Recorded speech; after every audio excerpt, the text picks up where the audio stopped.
शुरू 100 शब्द प्रति मिनट।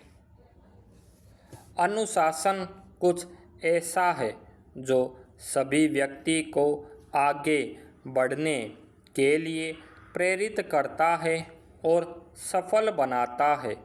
हम में से हर एक ने अपने जीवन में समझदारी और ज़रूरत के अनुसार अनुशासन का अलग अलग अनुभव किया है। जीवन में सही रास्ते पर चलने के लिए हर एक व्यक्ति में अनुशासन की बहुत ज़रूरत पड़ती है। अनुशासन के बिना जीवन बिल्कुल निरर्थक हो जाता है, क्योंकि कुछ भी योजना अनुसार नहीं होता है। अगर हमें किसी भी काम को पूरा करने के बारे में अपनी योजना को लागू करना है, तो सबसे पहले हमें अनुशासन में होना पड़ेगा। अनुशासन दो प्रकार का होता है। एक वो जो हमें बाहरी समाज से मिलता है और दूसरा वो जो हमारे अंदर खुद से उत्पन्न होता है। हालांकि कई बार हमें किसी प्रभावशाली व्यक्ति से अपनी आदतों में सुधार करने के लिए प्रेरणा की ज़रूरत होती है।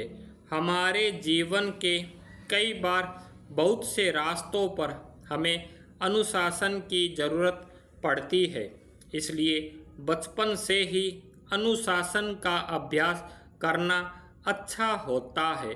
अनुशासन का सभी व्यक्तियों के लिए अलग अलग अर्थ होता है। जैसे विद्यार्थियों के लिए इसका मतलब है सही समय पर पढ़ना और दिए गए कार्य को पूरा करना। हालांकि काम करने वाले इंसान के लिए सुबह जल्दी उठना, व्यायाम करना, समय पर कार्यालय जाना और कार्य को ठीक ढंग से करना हर एक में अनुशासन की बहुत ज़रूरत है। क्योंकि आज के आधुनिक समय में किसी को भी दूसरों को अनुशासन के लिए प्रेरित करने का समय नहीं है। बिना अनुशासन के कोई भी अपने जीवन में असफल हो सकता है। अनुशासन के बिना कोई भी इंसान कभी भी अपने जीवन या दूसरे कार्यों की खुशी नहीं मना सकता। अभिभावक को अपने बच्चों में अनुशासन विकसित करने की ज़रूरत है, क्योंकि उसी से वो अपने बच्चों को एक अच्छा अनुशासन सिखा सकते हैं। उन्हें हर समय अपने बच्चों को प्रेरित करते रहने की ज़रूरत पड़ती है, जिससे वो दूसरों से अच्छा व्यवहार करें और हर कार्य को सही समय पर करें। पैरा बहुत समय पूर्व भारत में संस्कृत भाषा का प्रभाव था। बाद में धीरे धीरे सामान्य जनसाधारण की भाषा के रूप में हिंदी भाषा प्रचलन में थी। इसके बाद भारत पर मुगलों का शासन रहा। हालांकि उन्होंने अरबी व फारसी को कार्यालय के दस्तावेजों तक ही सीमित रखा, लेकिन फिर भी हिंदी भाषा पर इसका गहरा प्रभाव पड़ा। इसके बाद भारत पर अंग्रेज़ों का शासन था। अंग्रेज अंग्रेजी को कार्यालय तक ही नहीं बल्कि आम जीवन में भी प्रयोग में लाए। इस कारण भारतीय भाषा पर अंग्रेजी का प्रभाव बहुत अधिक पड़ा। हालांकि अंग्रेजी शासन से आज़ादी के बाद जब हिंदी को राष्ट्रभाषा घोषित किया गया, तब भी उसे वह सम्मान न मिल पाया जिसकी कल्पना की गई थी। इसका मुख्य कारण यह भी है कि अधिकतर स्थानों पर अंग्रेजी भाषा का ही प्रयोग होता है और कोई भी व्यक्ति नहीं चाहता है कि अंग्रेजी न आने से उसका भविष्य खराब हो। इस प्रकार की स्थिति होने का सीधा संबंध हमारी नीतियों से है।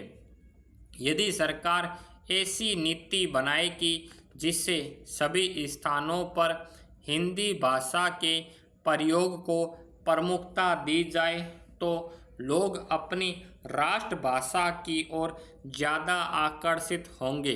विदेश में जाने के लिए जिस प्रकार अंग्रेजी की परीक्षा उत्तीर्ण करनी पड़ती है, वैसे ही हमें भी अपने देश के नागरिकों एवं बाहर से आकर कार्य करने वालों के लिए हिंदी भाषा की परीक्षा को उत्तीर्ण करना आवश्यक बनाना चाहिए।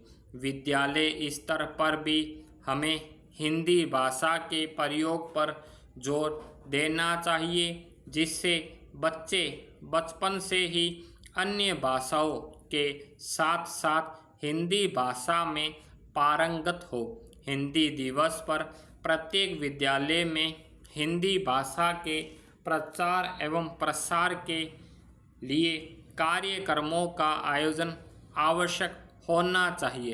राजनीतिक स्तर पर भी हिंदी में भाषण न देकर कई नेता अंग्रेजी में भाषण देते हैं, जिसका विरोध करना चाहिए एवं हिंदी में भाषण देने पर जोर दिया जाना चाहिए।